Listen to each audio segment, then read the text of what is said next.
far, we've talked a lot about prayer. We've talked about how to pray. We've talked about when to pray. We should probably talk a little bit about why is prayer important. Well, obviously prayer is important for two fundamental reasons. Number one, prayer allows us to deepen our relationship with God. God longs to have a relationship with you. God longs to hear your heart. God longs to be active in your life. God desires to have a relationship with every one of us. In fact, Pope Benedict XVI actually said that being Christian is not necessarily about our choice for Jesus, but to have an encounter with a living God, with a God who is so active in our life that our whole life is changed because of that experience of God.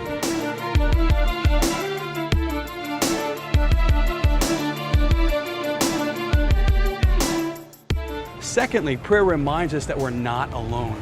And so many times in my life, especially when I was a teen, I struggled with the feeling of being alone.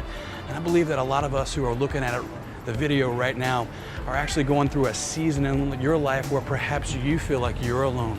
The most important thing for us to remember is that prayer reminds us that we're not alone, even when it seems as if our prayer is not being heard. Psalm 139 reminds us that before a word is ever on our mouth, God knows what we are thinking, God knows what we're feeling, God knows what we want to say. Before we can actually say anything to God, God already knows it. So when we feel alone, just be reminded that God already knows the deepest longings and stirrings of your heart.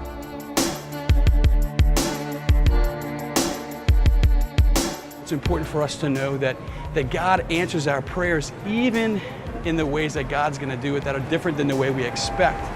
Isaiah 55 reminds us that His words are not our words, His ways are not our ways, and God's going to answer our prayers perhaps differently than the way we thought, or differently than when we thought. That in the midst of the way that God acts, God's ways are different than ours, and so God's going to answer our prayers the way that He wants to answer our prayers.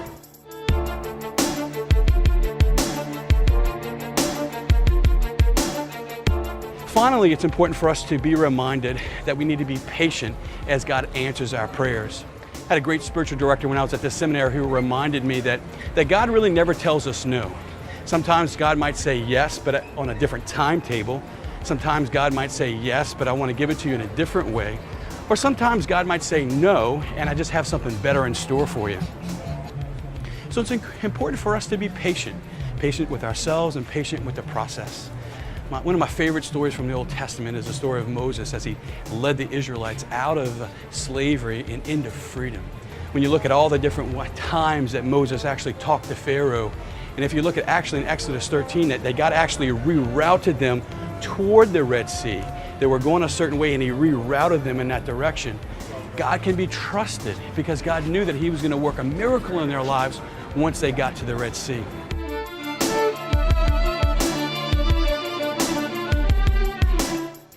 I have to be patient a lot of times too because prayer can sometimes feel like a battle. The Catechism actually describes prayer as a battle, and we have to confront two really important things about prayer. The first is distraction. Think about where we are right now, nearing Jackson Square in New Orleans, and all the distractions that surround us. Think about that sometimes our lives can feel like this. They can feel busy, they can feel crowded and complicated. Our lives can feel noisy. Whenever you and I are distracted in prayer, it's important for us just to be patient and sometimes even ask God about the distraction. The Catechism says that sometimes our distractions deal with the very God that we're praying to. And so as we're praying and as we feel distractions, it's important for us to give those distractions to God. Sometimes I think in life we might feel abandoned. Sometimes we can feel abandoned by God in prayer. If I look at my own life, there's been moments where the people who I've loved the most have let me down and abandoned me. And I bet that there are some of you who are watching this right now and you know what it's like to be abandoned by the very people that you love the most. Sometimes whenever we're praying and nothing happens, we actually want to hear God speaking to us, but we don't hear anything in response. It can feel dry, or it can feel like we're alone in prayer.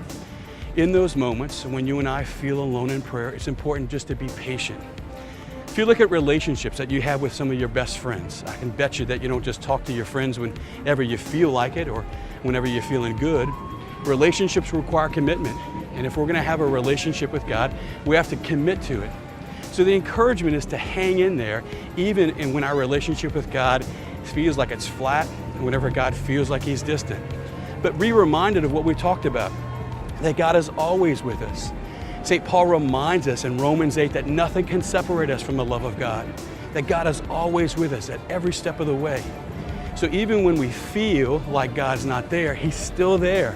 And He's allowing that period of dryness or that quiet moment in our prayer so that we can grow in our relationship with God. Those dry times have something to teach us. And if we ask God, what is He trying to teach us in the dry moments, then we can grow in our relationship and we can grow in prayer.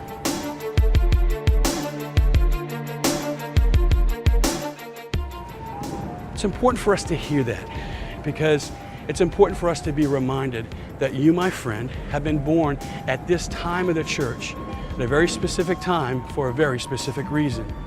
You have been born in the church at this stage of history because God desires you to be in the world right now. John Paul II, before he died, he actually said that he wanted the teens of the world to let the light in their heart shine for the world to see. You have been given a light. You have been given the presence of God in your life, and God longs for you to let that light shine. We need you to pray. When it's hard, when it's easy, when you feel like it, when you don't feel like it, we need you to pray. Make a commitment to pray. And we need you to be an image of Jesus. Every one of the people here are looking for the same God, whether they know it or not. Every one of the kids in your school, every one of the friends that you have, every person that you meet is looking for the same God that you are. Be an image of Christ so that the world can see God in you. And finally, don't be afraid. John Paul II encouraged all of us to not be afraid. God is with you and God is leading you. And the encouragement is to not be afraid of anything that might happen in your witness and in your discipleship. My friends, hang in there. Hanging in there in prayer, hanging in your walk with the Lord, and trust that God is with you.